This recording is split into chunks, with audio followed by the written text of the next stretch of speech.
to tell you something very informative. You're listening to Pressing Issues on Vice City Public Radio. Over to you, Jonathan.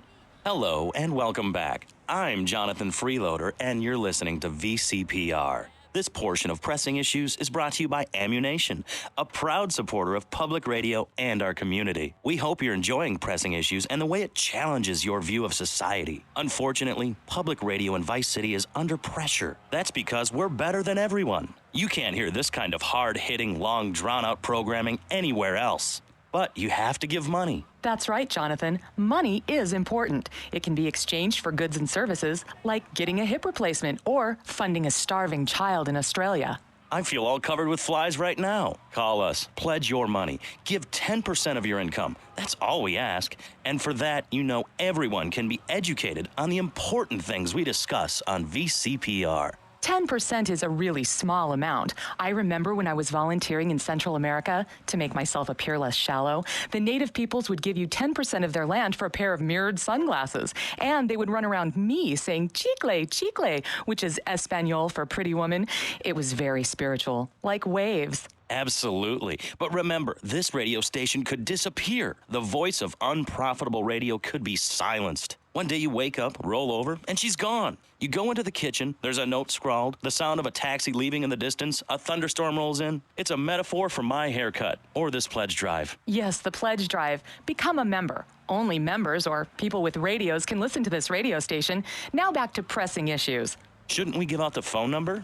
Like I tell the children at the library I volunteer at, look it up yourself. No, you can't go to the bathroom, and stop crying. That's good advice. Now, back to Pressing Issues. Welcome back to Pressing Issues with me, Maurice Chavez. On our panel, we got the secessionist lunatic John F. Hickory, liberal rich kid Callum Crayshaw, and neo-fascist Congressman Alex Shrub.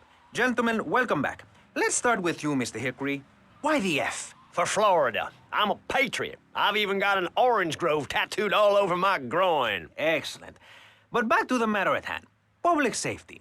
How do we get guns under control in this city? By giving everyone hope, a dream of a better tomorrow, by encouraging people to grow their own root vegetables. What's the satisfaction of holding a gun in your hand when you could be holding a hoe, planting seeds in a peasant village? Keep your hoes and seeds to yourself. We don't need gun control. If you read the Constitution, it's a sacred document that should not be changed. Under our Constitution, women couldn't vote, but the liberals come in crying crocodile tears.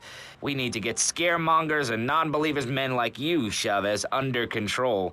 I've got a good mind to have your funding removed. We don't get any funding. Yeah, exactly. Well, good.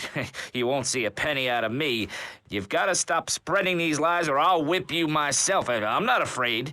The Constitution asserts a man's right to bear arms and arm bears and all points in between. Who ever heard of a gun or a bear causing problems? This is all cocky pop or whatever that word is.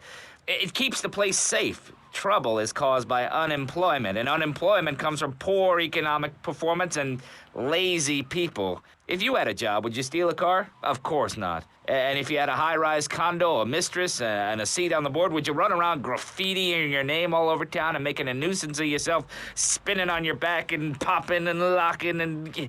Not a hope. It's simple. If you don't have a job, starve. Get out of my constituency, by force if necessary, and starve. That is quite simple. Are you really saying that? Of course I am. Vice City is a growing city. Of course, there are going to be some growing pains, but what I tell people is this. Gather up your life savings, buy yourself a piece of swamp, drain it, and get rid of the damn wildlife. Then apply for planning permission. Pretty soon, you could have your own retirement community or resort destination holiday place. You can start making money out of the boom, the shrub-inspired boom, and enjoy the kind of things sensible people have. Personal bodyguards, massive fences, and a bigger collection of guns than the other guy. It stands to reason. No, no, no, no. Keep them out of here. We do not want any more old folks. If there are any old people listening, go back to your homes. Florida does not want you. Please, die somewhere else. What's wrong with Nevada or Kansas? We want a river. We need a river. The Freedom River. And what about the other crimes? It seems car crime, fashion crime, drugs, everything is on the rise. Absolutely. Of course it is. When I was in Uganda, people were poor, but they were happy. The more you have, the less you have. And that's kind of what I'm all about. There's satisfaction in spending all day weaving a basket rather than just buying one at the store. At one point in Uganda, I saw a great lake of sand and a massive speaking dog. It was a dog of love, not of hate. It was a spirit journey. What are you talking about? I'm talking about hopes, dreams, the magic of television, especially public television. Puppets can say what men cannot. Yes, but how will that stop people taking baseball bats and pounding the living crap out of each other, as I saw in a Mother's PTA group meeting recently? Baseball is our national sport, our national pastime, joining together as men in order to reward the act of running around in a circle. I will thank you not to take its name in vain, Chavez. I hate that spring training. Who do those guys think they are? Coming here and getting in the way, showing us no respect, drinking our orange juice and seducing our women folk. Train in your own home, mister. Our national game down here, my friend, is digging. Digging a big ditch, a ditch of hope, which will flood into a river of freedom. So far, we've dug 17 feet. We're almost free, almost, when we are floating away in the Caribbean Sea, free to run things our way, singing Kumbaya in the sunshine. No school, no tax, free barbecue and pinball for everyone. Sophisticated entertainment. Yes, but what about the little guy? What about the guy who is standing there saying, I like being part of America. I like it a lot. I get public radio. I can hear Maurice Chavez. I own a small one-bedroom home, a business selling flowers to people stuck in traffic. 3 or 4 radios, all turned on to VCPR. A dog, 15 ice cubes. But I don't feel safe. I'm worried about gangs. Gangs are a myth put out by the liberal elite to patronize and demean the working man. I mean, what kind of right-minded youth from a poorer background is going to spend his time stealing things and posing in silly clothes when he could be getting ahead with a minimum wage job and making his parent proud? The dream of America is to live in a duplex and share a yard. Why would anyone want to threaten that great future? Answer me that and I'll show you a green dog. And speaking for the underdog, the foundation I set up with my trust fund, we believe gangs are a valid expression of a people's identity, a grouping, a community within a community. Gangs are a way to be noticed in the boxy suburbs. You scream out. Rather than urinate at the edge of your camp like a proud native, we spray paint our names on the walls of the mall to ward off predators. And that's supposed to terrify people? No. We believe passionately in non-violent solutions to life's problems. Gangs have to learn to love, to be inclusionary. We'd award badges to good gangs and give bad gangs a silly hat to wear. It would give people something to feel a part of. Kill with kindness, not a garden tool. Yes, but what about the guy getting beaten up on the street? Or the man having his motorcycle stolen? What about him? Or her. Some of the best bikers are really women. Anyone can join our group. This is about poor people getting together. But your father owns half of Florida. How are you part of the working class? Like I said, possessions are not important at all. I'll pick up a hitchhiker in my convertible any day. The other day, I picked up a young woman and we discussed a non-violent solution to war. We called it peace. Your father is a great man. He's done more for the arms trade in this state than anyone else, myself included. And you shame him with the socialist, jiggery-pokery hootenanny.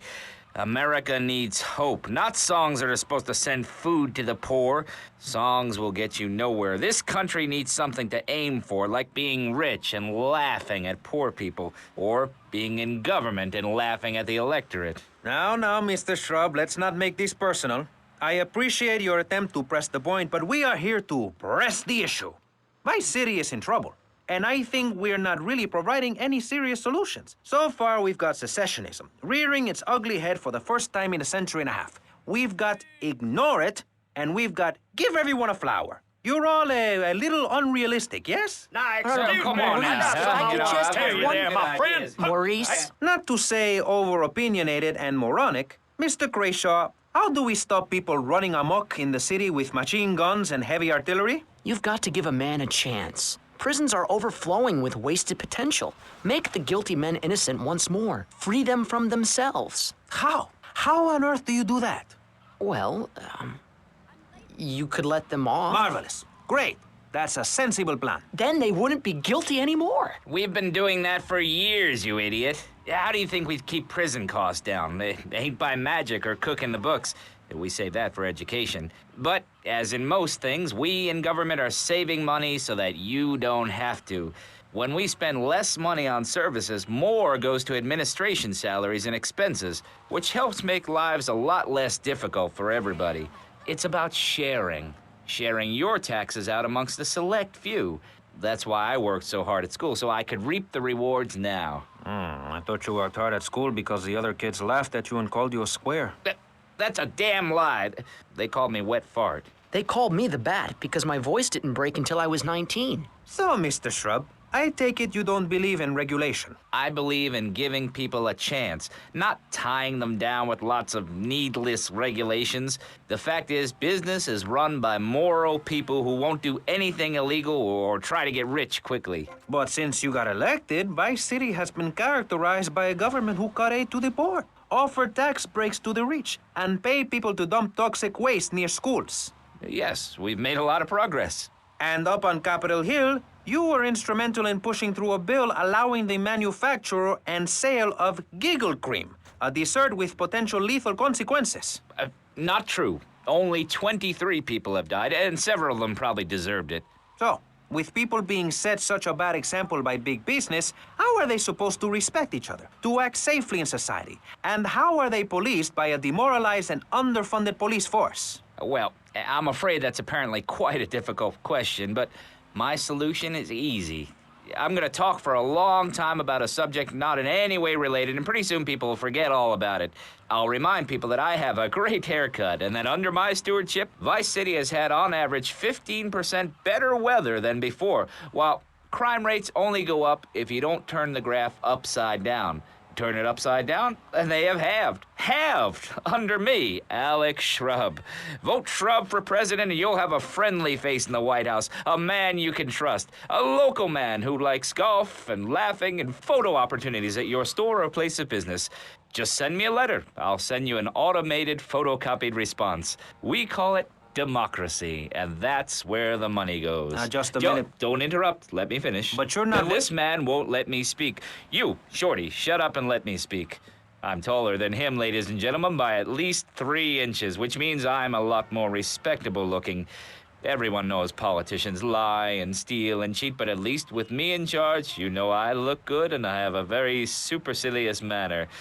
Besides which, I've been abroad, and I prefer it here because I'm a man of the people. Vote Shrub. You'll get richer, and you won't feel guilty about it. Enough! We're running out of time, and you completely failed to answer the question. I'm a professional. That's my job.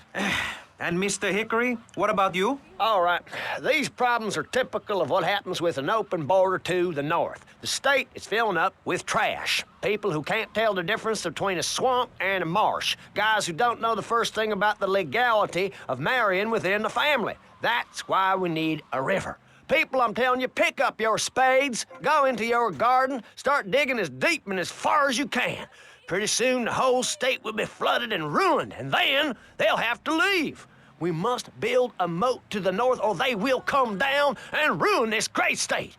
And Mr. Hickory, were you born in Florida? What a stupid question of all the cheek. Were you? Of course not. No one's been born in Florida since 1877, but I've been here for 5 years, which is a very long time. Yes, it is. A very long time. Almost as long as this show. Ladies and gentlemen, you're listening to Pressing Issues with me, Maurice Chavez, presiding over some of the least informed debate on the radio. In this episode of Pressing the Issue, we had Alex Shrub, Callum Crayshaw, and John Florida Hickory discussing safety. I guess you've all got to make up your own minds. Should we be as wet as fish or a corrupt money-grabbing thief? Gentlemen, I feel we really got somewhere, and that Vice City and people everywhere know a lot more than they did before we began.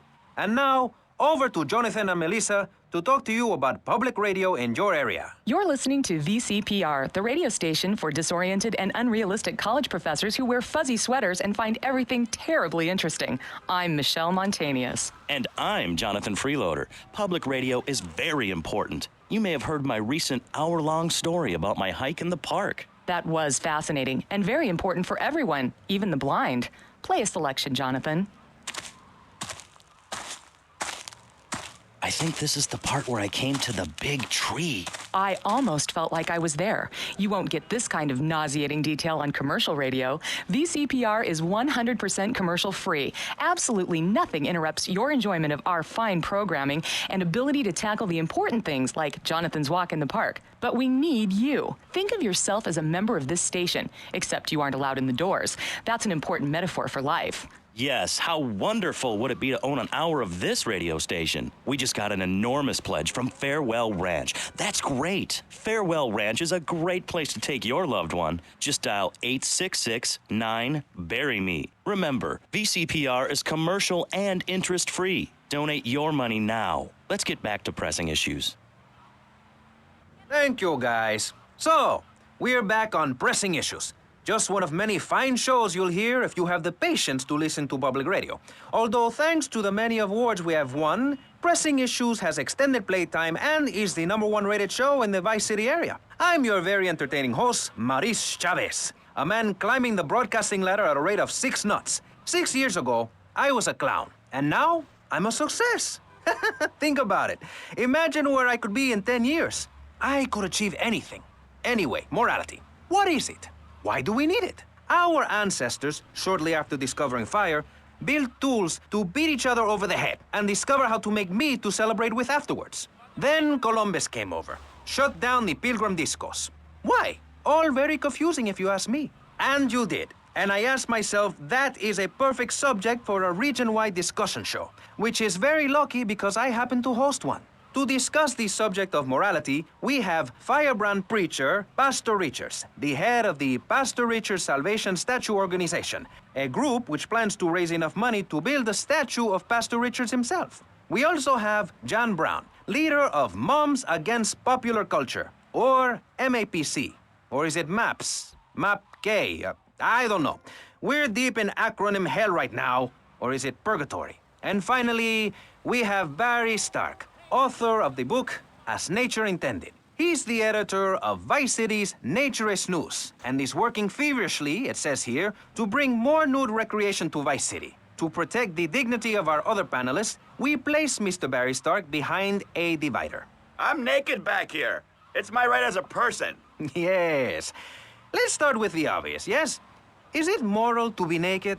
Yes, you can't stop me. Well, I'm a mother, so I have to deal with this issue every day. My adorable kids have learned that it's wrong to be naked. When it's bath time, they know to put on a bathing costume. That's also the reason there are no mirrors in my house. Nudity leads to bad, naughty things. Maurice, if I may interrupt, I haven't worn clothes since 1982. Clothes are seriously unnatural. Didn't you guys learn anything from the 60s? I had a revelation when I was on holiday in Germany. I'd always felt very constricted. Then it hit me like a slippery fish. Clothes are plain wrong. When you're born, you're not wearing any clothes. When you die, you're not wearing any clothes. I'm going to have to interrupt you there. What if you die at work? What if an enormous piece of machinery falls on you while you're working? Clothes lead to immorality. Nudity stops people from fighting. Have you seen an issue of National Geographic lately? People around the world are nude. You don't want to shoot a machine gun or a howitzer or a flamethrower if you're naked. It could burn or scald in quite a personal fashion, quite frankly. Have you been to the zoo? Animals are naked. If everyone were naked, there'd be no war. Everyone's complaining about crime and the theft of cars in the city. No one's ever stolen my car. No one's ever pickpocketed me. They've never even tried. That's because you're a degenerate loony. If the police were naked, it would set a great example to everyone. You can direct traffic and eat donuts entirely in the buff. Maurice, this kind of immoral behavior is exactly why I'm building the Pastor Richard Salvation statue. Noah had an ark, Texans had the Alamo, and I am building a highly fortified structure in my image. Simple. This 50-story statue will be able to deflect alpha, gamma, and beta radiation. The day is coming, and coming soon, where the artificial suns will rain down to punish the degenerate degenerates of this city, but you can save yourself. The Pastor Richard Salvation Statue will be a completely self-sufficient community. We have canned food rations, private living quarters, and enough supplies to survive happily the predicted 40,000 years of nuclear winter. In phase 2, and with funding from NASA, we will equip this massive statue with rockets. So when the poopy hits the proverbial fan, we will load up the statue with all of the people who have saved themselves through generous donations, blast into space, and colonize Saturn with a race of morally correct, affluent people ruled by me. Will there be naked people? No, turd brain. It's morally corrupt people like you we're shielding ourselves from. Liberals, degenerates, the Welsh.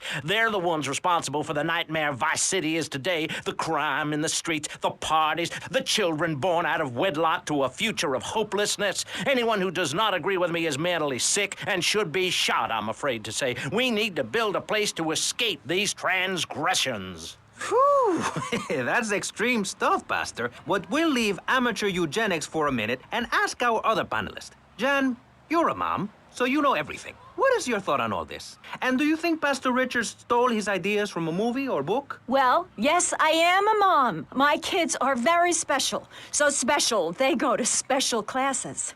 Now, I teach my kids history to give them perspective. Last night, I was telling them about how Magellan sailed around the Strait of Magellan and met some friendly natives that gave him supplies. Then he had to kill all of them. And that's an important lesson about life. If you look at nature, you'll see many species that eat their children to protect them. This is especially true of hamsters. It's about putting the family first. That's really important to me, and where a lot of my morality comes from. And if you don't like it, find your own husband and stay away from mine, okay? Okay, but, and excuse me if I sound a little confused here, but I don't think I understand. Now, my morality comes from looking at history and biology and working out what's best for my kids and screw anyone else. That's what this country's all about. I mean, I saw the hippies. What a load of claptrap. What's your kid gonna do at a school with a name like Moonbeam or Wave or Horseradish or whatever they call them? How can you take your kid to a Little League game when you live in a communal farm growing drugs? It's awful. And that's what my life is about, looking down on others. Yes, I think I can see that now. Moving on. Pastor Richards, in your book, you talk about putting yourself first and how people should not make sacrifices or help those in need. Do you want to elaborate? Oh, that's right. People need to learn how to take care of themselves and not depend on others. If you read chapter 45 of my book, I talk about how being selfish is a virtue. The best thing you can do for someone that needs help is to tell them to help themselves. That builds moral character. Morality, Maurice. There's not much left in this city. Every time a culture has taken on the doctrine of helping your fellow man, we get thrown into the dark ages. Look at Russia. They keep trying to help each other out, extend a hand to a neighbor, and guess what? Every 10 years, someone's invading, burning down their homes, and taking their toilet paper. Napoleon, Stalin, Attila the Hun, all of them. After you read my book, you will understand. I may have been born in the sea, but I'm no dummy. Are we gonna talk about being naked? Yeah, soon, Barry. Keep your hair on and calm down, please, my friend. Divorce rates are up. Standardized test scores are down. Vampire sightings at the mall. Can the family be saved? Or, to put it another way, if we're meant to be monogamous, why weren't we born already married? Jan, over to you. Well, since I'm a happily married mother, I know the family unit is the basis of all society. Now, even when my husband is working late or away on an extended business trip to Hawaii with his secretary, I understand just how important the family unit is in life. He's working hard so I can get another station wagon with even more wood on it. Go on. Tell me more about your family. Well, I like to compare it to nature. After all, it is one planet, even if we do just want to maim and kill each other, especially me. Now, look at sharks and sandworms. Oh, and one of my hobbies, besides making babies and criticizing people, is biology. You learn so much from nature. People these days, they don't grow their own food. They can barely get out of their recliners and make it to the supermarket. I tell you, there is nothing super about that place. Kids these days don't know how to preserve and can their own food. No wonder all they want to do is play video games or hang out with their friends. What is it, the Degeneratron? What a crock of shit. Hey, watch your language. This is radio. We have regulations about that sort of thing. But you let a naked man on. He's behind the screen. You can't see him. It's not that exciting. Imagine a flabby guy with a ponytail and a nasty rash. You'll get the picture. Imagine one. I married one. Anyway, what was I saying? You were discussing the Degenatron, which I understand is a games machine. Then you swore. I'm sorry, it makes me so mad. I mean, what I heard my son, Patrick III, I heard him using slang words in the house the other day. Rad and cool and stick it. I mean, I beat him to within an inch of his life, and he will never make that mistake again. Americans should be spoken properly. What? No, don't interrupt me. I've got children, you know. Please. This is really important. It's about the family. It's made by the best designer around, Mother Nature. That's why we're lobbying to build a naked casino in Vice City so old people can gamble naked and poor people can lose hope in the buff. It is written, chapter 23, verse 5 of my book, "He that gambles his money away is a fool, but he who believes in me will go to spend eternity in space with other affluent, well-to-do people." It's that simple. Do what I say and you won't have to think for yourself. Oh, but I think it is, Pastor. We look around. Nudie clubs, discos, drinking. Do people want to be moral? Can you legislate morality? Can we tell people how to live their lives? Absolutely. Yes, of course I can. Just look at Prohibition or the Cultural Revolution in China. We can learn a lot from history. Chairman Mao or Stalin, they purged their lands of degenerates and intellectuals, the scum of the earth in my book. And look at the great societies they built. People want to be told how to act. And most people are idiots, and that's exactly who my teachings appeal to. This lawless, permissive society has no boundaries, and without boundaries, how do you know where the limits are? You have to know what's good and what's evil. You need someone to tell you so. Single moms have obese kids, it's a fact, while rich people have a lot of guilt, unnecessarily, in my opinion. I agree. I don't think these people understand just how hard it is to potty train. You have to give a treat when Precious makes it poopy. My kids are big-boned, and they eat prunes every day. But that's what's wrong with this country. All of this emphasis on being thin and healthy. When my children are hungry, I hand them a spear and send them out to the park to catch their own food. They're learning how to be self-sufficient. Yesterday, my youngest, Jono, killed the postman, but at least he was trying. So I gave him a cuddle. I told him to hit Daddy next time he comes home late, smelling of cheap perfume. Okay. It's time to take a break before we hear about any more criminal acts against government employees. You're listening to Pressing Issues. Morality is the subject at hand. Let's explain exactly how free radio without commercial breaks works. We'll be right back. You're listening to VCPR, finally a radio station for teachers and librarians. You've been enjoying Pressing Issues, but as is normal, you can't listen to an hour's worth of programming on this station without us begging for money. It's the bi-daily begathon here on VCPR, where we hold your favorite shows hostage until you pony up some cash. You know what's so great about VCPR? It's like a shining torch of cultural enlightenment for Vice City. In these times of darkness, when the hordes are so uneducated they can barely understand multisyllabic phrases like, "Clean my shoes better, Marissa," or "I'll report you to the IRS," or dialectical materialism. Isn't it pleasant to have a patronizing voice on the radio? That's right, Michelle. With the way things are going under Reagan, at any moment the unwashed Huns from the Midwest could descend upon Vice City and enslave the poets and postal workers and force us to watch network programming. That is a frightening thought. But like many things in life, you can throw money at something and feel better about yourself. VCPR is your public radio station, but you have to open your wallets. That's right. If you pledge at the $1,000 level, you'll get tickets for In the Future There Will Be Robots at the Vice City Arts Center. People who see that show say it's difficult to put into English. That must mean it's spectacular. Yes, but if you don't give money to VCPR, we could be thrown back to the Stone Age. Liberals will be set on fire in the streets. Give now. Let's return to Pressing Issues. Over to you, Maurice, in the studio. Useless, talentless asshole. You're correct. He is an asshole. I love those guys. Really professional and living proof that all of the best talent isn't on commercial networks. These people do it for love, because they have integrity, just like me. We're back with Pressing Issues. I'm Maurice Chavez, winner of 5 public radio awards in the Vice City area, including Best Voice. On this show, we take complex issues and boil them down to simple ones so you can understand. On this segment of the show, we are discussing morality. Since the beginning of time, man has asked questions. Why are we here? What time is it?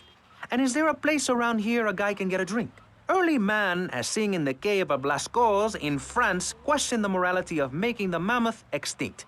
I think we all know what happened there. Is it society's job to tell each other how to live? Recently, Vice City considered passing a public curfew that says nobody can be on the streets after 8:30 p.m. Of course, the bill didn't get passed, but it made people think.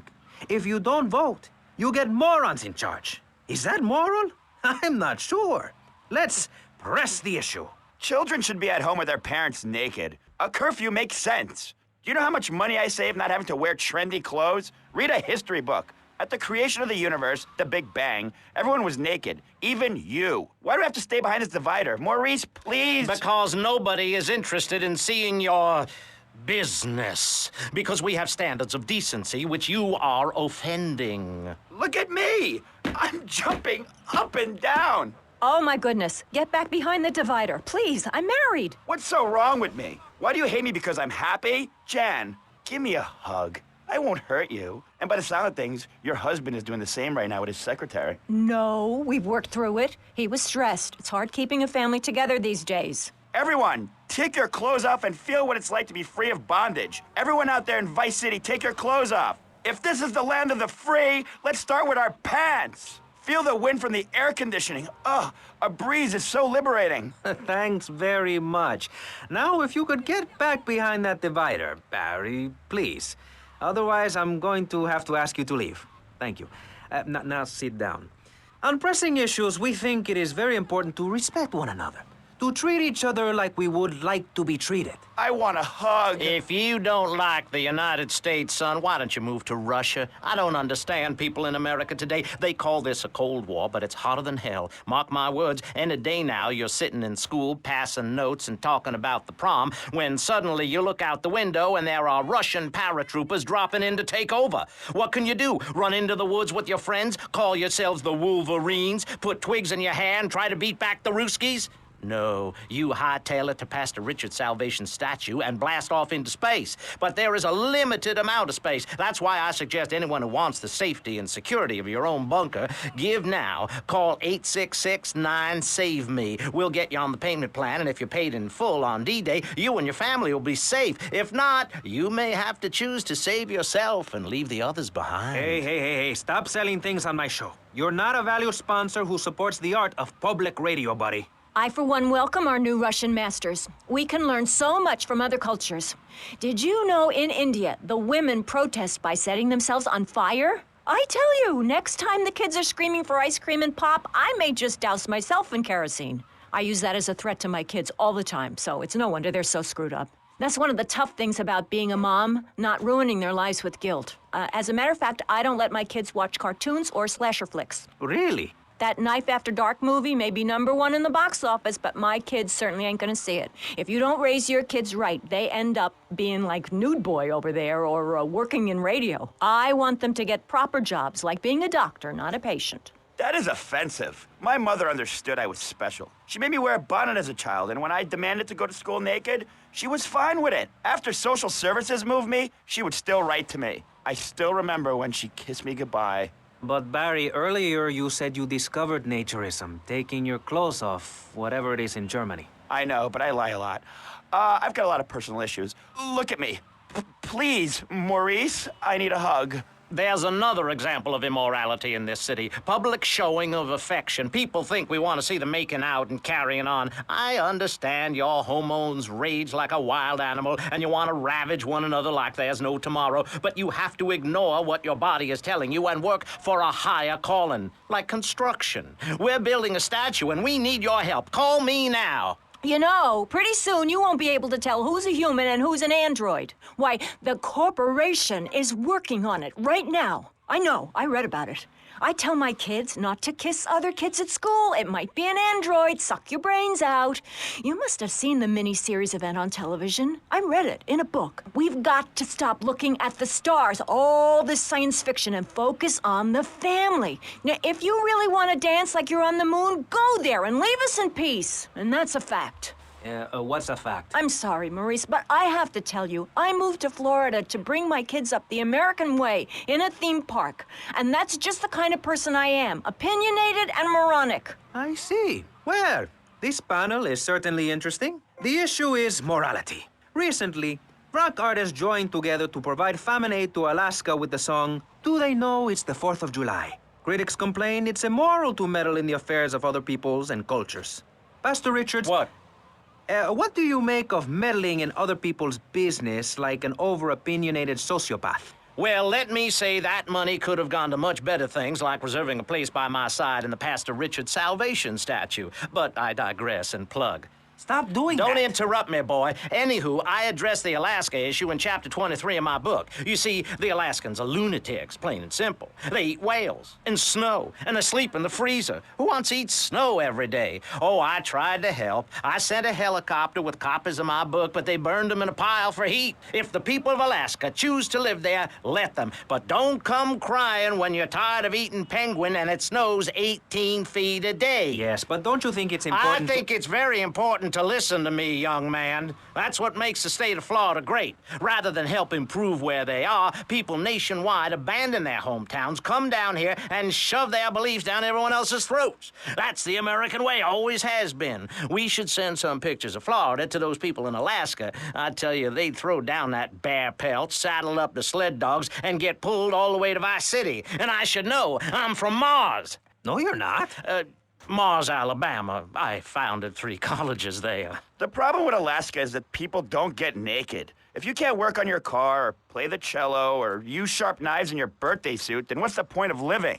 Well, it is a bit cold there. People put on clothes when it's cold. We evolved without a warm covering of hair. That's a lie, sir. We come from the great meteor of truth. Clothes are a habit, like shaving and taking out the trash.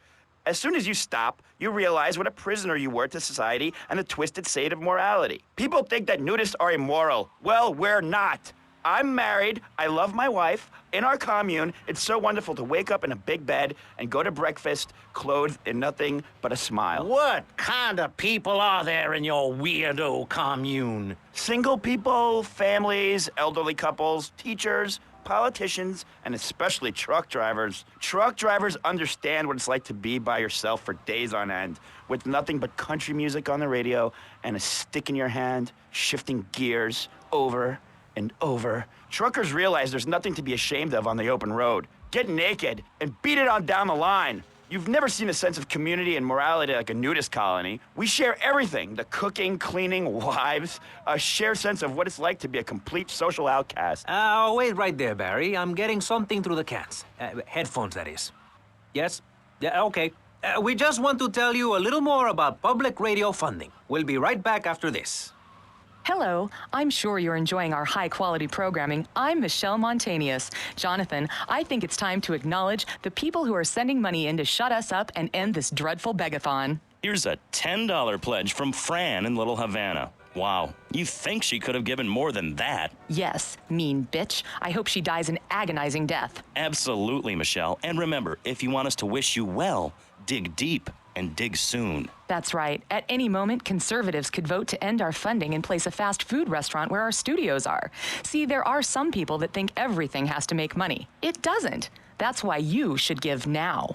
Correct. Next week is Environmental Week, sponsored by Maibatsu and the Vice City Power Corporation. And next month, we're celebrating Proust's influence on Vice City in association with the Degenitron. But for now, let's return to pressing issues. Remember, VCPR is an advertising-free zone, much like the moon or Times Square. Welcome back. This show is Pressing Issues. The subject is morality. I'm Maurice Chavez. Let's carry on pressing the issue. Now, when the Europeans were done ruining their continent with bland food and soccer riots and arrived in the Americas in the late 15th century, the subject soon turned to morality. You see, Europeans wanted to colonize America, so they had somebody to make fun of. The Pilgrims left England for the religious freedom in Holland, where they visited coffee shops, and after they packed up their ships with plenty of coffee, tea, and cakes to liven up the trip, they set sail for the New World, which they heard had a magnificent roller coaster. Once they got here, they were very hungry, having been on a ship for 65 days. So they ate for 3 days straight.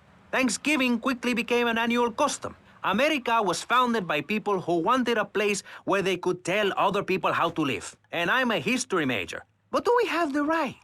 The question, is it moral to celebrate Thanksgiving, a holiday that is clearly about gluttony, annoying relatives, and awful casserole? Well, I, for one, love a casserole. And at my weekly meeting, my congregation has a potluck. You see, a casserole is a lot like life, Maurice, and that's the basis of my philosophy. If you put a bunch of leftovers from the fridge in a pan and bake it, somebody will probably eat it. It's like my book. You believe in your favorite sports team, then they get massacred. You believe in gravity, then it turns upside down on you. You love your favorite TV show, then the network ends it with a lousy finale. But you can believe in me, and if you believe in something, support it. It's one thing to love something, but if you don't shower it with money, then just don't talk to me. Communism, don't make me puke my guts out, please. Well, I myself love casseroles on Thanksgiving.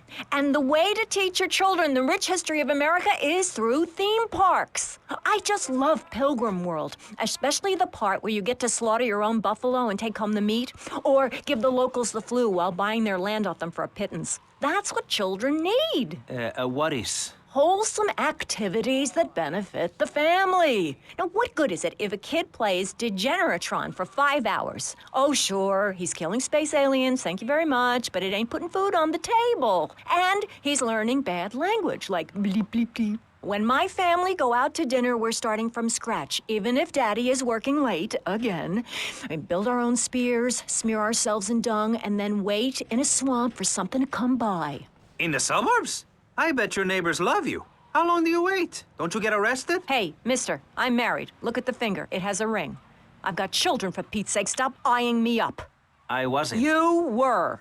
I can see you undressing me with your eyes. Well, I tell you, I was a cheerleader and nearly a prom queen. And I could have married anyone, but I chose John. I chose him because he had a kind face and a rich dad.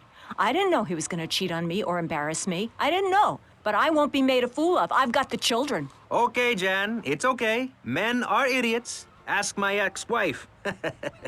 Don't worry. Stay calm. I'm not eyeing you up, but I am a little worried about you. How are the children? Do they enjoy school? Of course they do. That's precisely why I'm going to start homeschooling my children. High school is a cult. There's a group of savages that rule the roost and get all the girls, and everyone else is picked on and abused. It happened to me, and look at me. I'm a deranged mess, and my husband cheats on me. I don't want my kids to go to a public high school. Instead, we have a prom each year in my living room. And that leads to my next question. People in high school in Chile are all naked. I've about had it with you, Barry. I try to be fair, I try to be kind, but you are a freak and a liar and wasting everybody's time. The organs below the belt are for reproduction and removing of bodily waste. There's no reason that when I go to buy a soda or a transmission, I need to be distracted by your privates dangling about. Now, when I go to the store to buy an air conditioning filter, I'd rather not have to look at your moneymaker, amigo. I'm glad you are proud of it, but when people of Vice City are in a Quickie Mart, they should be able to have a simple financial transaction without seeing your fire hose.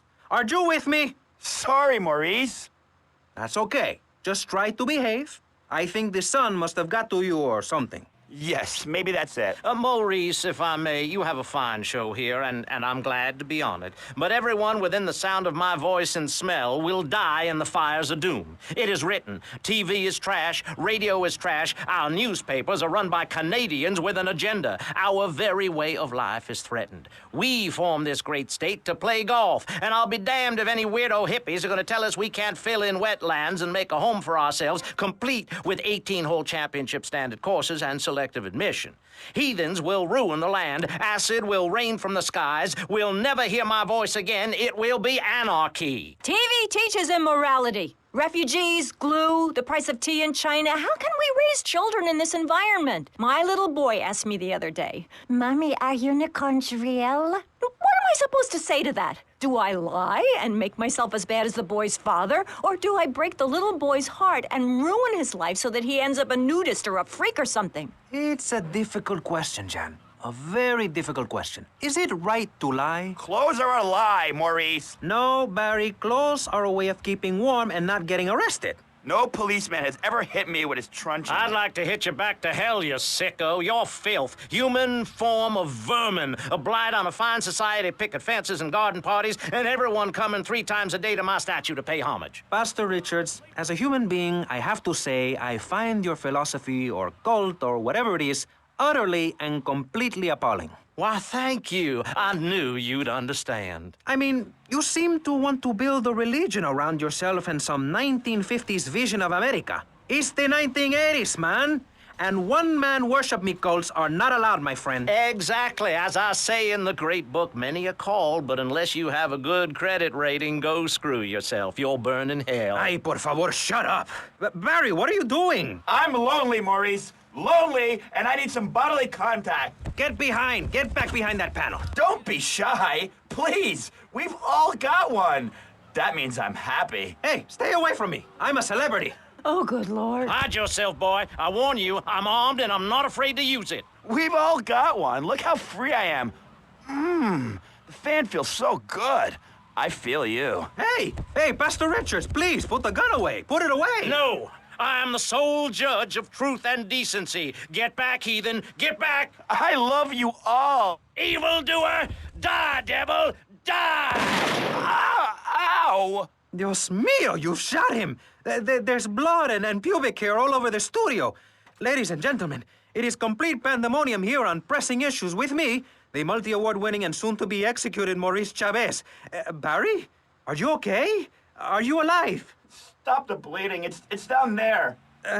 Do I have to? Can't you get someone else? Ay, Dios mío, she's fainted. No. Hold it. Harder. Oh, that's so good. I need mouth to mouth. Maurice, please. I might die. Okay. Excuse me, I'm only doing this to save your life. I don't want to. Thanks. I'm getting cold. Quickly. It's okay to use tongues. Get off of me! I'm happily divorced! Shall I send him to hell, Maurice? Yes! I mean, no! No, you psychotic lunatic! Put that gun away! Don't point it at me! Or your what, son? You think I'm scared of your conventional lily-livered morality? You think you can tell me what to do? You think it's wrong for me to have 5 concubines to spread my genes or to use money from the statue for building my own palace in Hawaii? You think that's wrong, do you, son? Do you, huh? No, Mr. Pastor, sir, I think it's very right. Very right indeed. You're the boss. You're in charge. You're the king. Damn right I am. Now, I'll tell you about morality. Morality is what I say is right, and immorality is what I say is wrong. You gotta understand this. I do. Oh, I'm bleeding. I need a proctologist. Shut it.